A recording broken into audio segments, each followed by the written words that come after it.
지난해 무산된 한국인 전용 취업비자 법안이 다시 추진됩니다. 올해 소득세 신고가 20일부터 시작됩니다. 올 시즌은 역대 최악의 해가 될 것이라는 전망이 나왔습니다.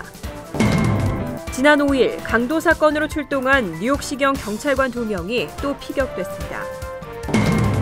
지난해 10월부터 2개월간 운영된 IMF 기소중지자 특별 자수기간 동안 뉴욕 총영사관에 78건의 신고가 접수됐습니다.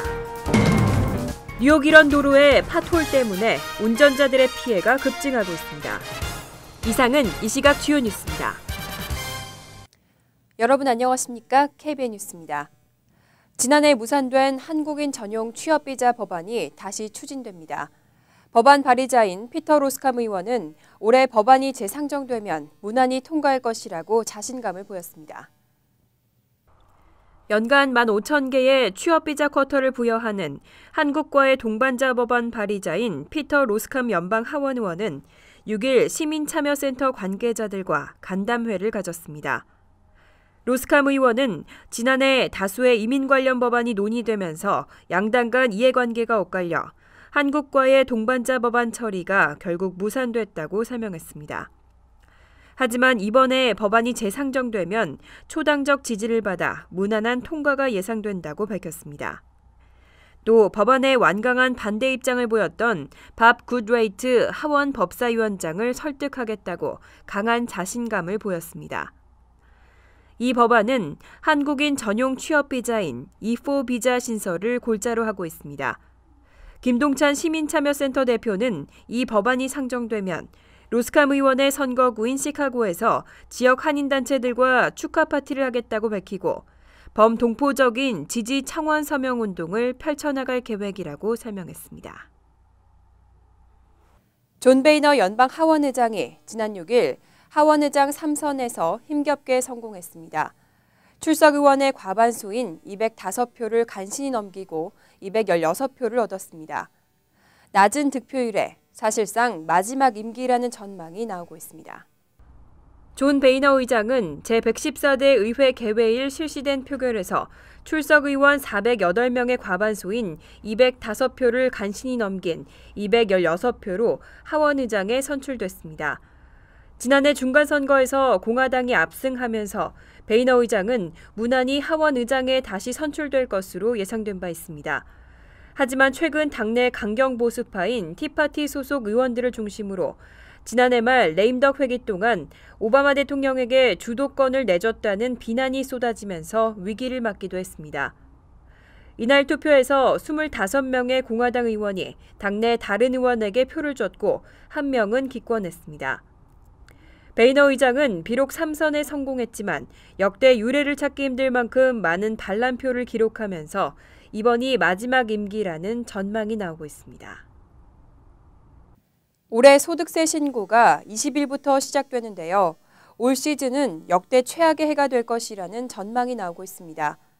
연방국세청의 업무는 늘어난 데다 직원은 부족해서 소득세 신고 처리에 어려움이 클 것이라는 예상입니다. 다수의 회계 전문가들은 연방국세청의 예산 삭감과 점점 복잡해지는 세법 등으로 IRS 직원과 납세자들 모두에게 올해는 최악의 해로 기억될 것이라고 경고했습니다.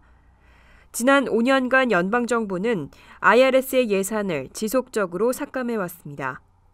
이로 인해 IRS는 2010년과 비교해 8%의 직원 감축이 있었고 직원 교육 비용 역시 85% 줄어든 것으로 조사됐습니다.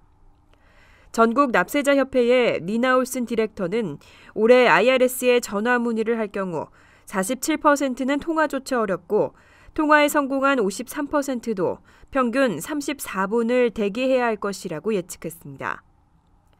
또 해마다 복잡해지는 세법으로 IRS 직원들의 업무는 매년 가중되고 있는 상황입니다.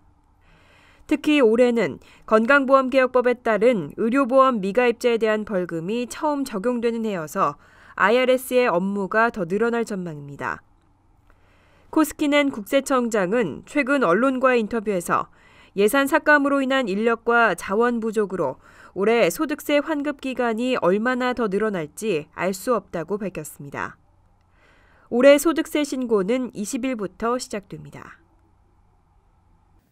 지난 5일 강도 사건으로 출동한 뉴욕시경 경찰관 2명이 또 피격됐습니다. 다행히 생명에는 지장이 없었고 용의자 3명은 모두 검거됐습니다. 지난 5일 오후 10시 30분쯤 브롱스에서 발생한 그로서리 업소 강도 사건 현장에 출동한 사복경관 2명이 강도 용의자로 추정되는 괴한으로부터 총격을 받았습니다.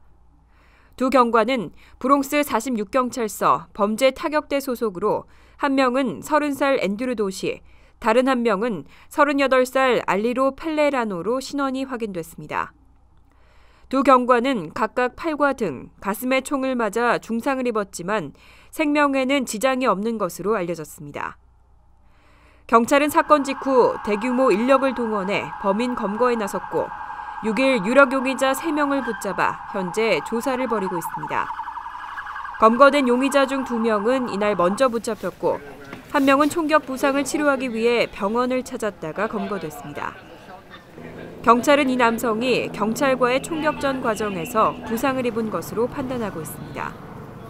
로버트 보이스 시경 형사과장은 사복경관이 검문을 위해 용의자에게 다가가는 순간 일당 중 한 명이 권총을 발포하기 시작했고 경관들도 바로 응사했다고 설명했습니다.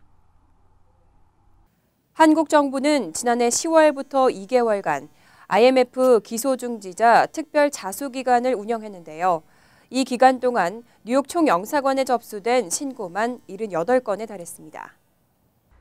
지난해 10월에서 11월까지 2개월간의 IMF 기소중지자 특별 자수기간 동안 뉴욕 총영사관에 78건의 신고가 접수된 것으로 나타났습니다. 지난 2013년 8월에서 12월까지 실시했던 특별 자수기간에는 117건이 접수돼 총 195건에 달합니다. 특별 자수자들은 지난 1997년부터 2001년 사이 수표 부도나 임금 체불, 채무 불이행 등으로 입건된 경제사범들입니다. 이들은 그간 기소 중지된 상태가 유지되면서 한국 왕래는 물론 한국 내 경제 활동에 제약을 받아왔습니다. 이들 대부분은 우선 한국의 검찰로부터 이메일과 전화, 우편 등의 간이 방식으로 수사를 받았고 상당수는 불기소 처분이나 약식 기소 처분이 내려진 것으로 알려졌습니다. 한국 정부는 올해도 특별 자수기간을 운영할 계획입니다. 현재는 피해 변제 능력을 갖췄는데도 여권 재발급을 받지 못하거나 수사로 인한 사업상 차질을 우려해 입국하지 못하고 있는 기소 중지자들을 돕겠다는 방침입니다. 다양한 문화와 음악을 결합시킨 공연으로 관객을 감동시킨 플러싱 타운홀이 2015년을 맞아 봄 시즌에 계획된 프로그램들을 소개했습니다. 특히 이번 봄에는 언어 장벽을 낮춘 공연 등 가족을 위한 시간도 마련됐습니다. 박민기 기자가 보도합니다. 플러싱 타운홀이 2015년을 맞아 봄 시즌을 위해 준비된 공연들을 소개했습니다. 특히 올해는 그동안 높은 언어 장벽에 부딪혔던 노인과 아이들을 위해 댄스와 서커스 등 영어가 필요하지 않은 작품들도 준비해 온 가족을 위한 공연을 준비했습니다. 플러싱 타운홀의 앨런 코다덱 수석 디렉터는 다양한 문화와 음악, 춤을 통해 관객들에게 다가갈 수 있도록 최선을 다했다는 소감을 전했습니다. 또한 이번 공연들은 미국인뿐만 아닌 다양한 인종의 관객들을 위한 프로그램이라며 앞으로도 차별화된 작품으로 모든 관객과 소통하겠다는 계획을 밝혔습니다. Our audience cares deeply about the programs we provide, in which we bring in performers and arts from all around the globe to one of the most diverse areas in the nation. It also comes at a time where we are ramping up our activities, and today we'd like to give you a glimpse into what is in store at Flushing Town Hall this coming spring season. 플러싱 타운홀의 이번 봄 시즌 프로그램에는 한국 문화를 알리는 공연들도 다수 포함되어 있습니다.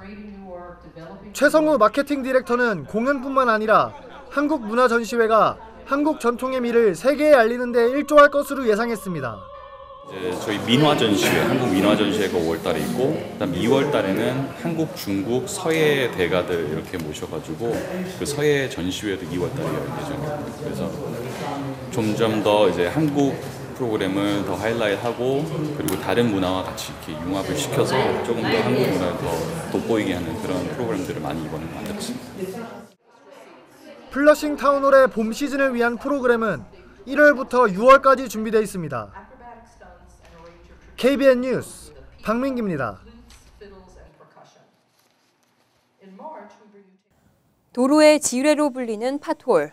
겨울철에는 잦은 폭설로 이 팟홀이 더 늘어나는데요. 뉴욕 이런 도로들의 팟홀 때문에 운전자들의 피해가 급증하고 있습니다. 뉴욕주 도로의 50% 이상이 팟홀 등의 문제가 있는 나쁜 노면 상태로 평가됐습니다. 전미 자동차협회 뉴욕 지부는 지난해 2월 한 달 동안에만 뉴욕시에서 13,000대 이상의 자동차가 팟홀 때문에 타이어 펑크 피해를 입었다고 밝혔습니다.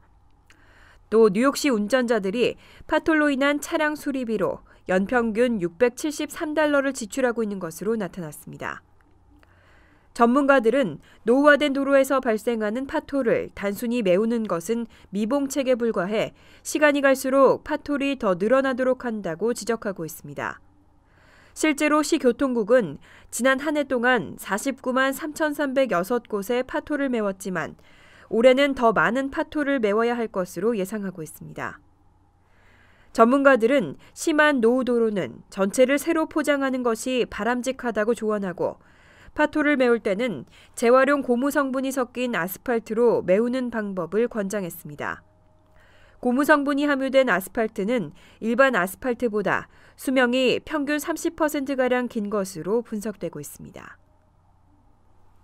앞으로 학교 급식에서도 채식 메뉴가 늘어날 전망입니다. 유구 기준 소 한 마리가 1년 동안 배출하는 메탄가스가 53kg에 달한다고 하는데요. 환경을 위해서 또 건강을 위해서 채식을 늘리는 게 좋다는 방침입니다. 연방농무부가 올해 발표할 식생활 가이드라인에 고기 섭취를 줄이고 채식을 늘릴 것을 권고하는 내용을 포함할 계획입니다. 이 식생활 가이드라인은 학교 급식에도 적용됩니다. 미국의 학교 급식은 그동안 지방과 염분 함유량이 높은 메뉴 위주로 구성돼 있어 어린이와 청소년 비만의 원인이라는 지적을 받아왔습니다.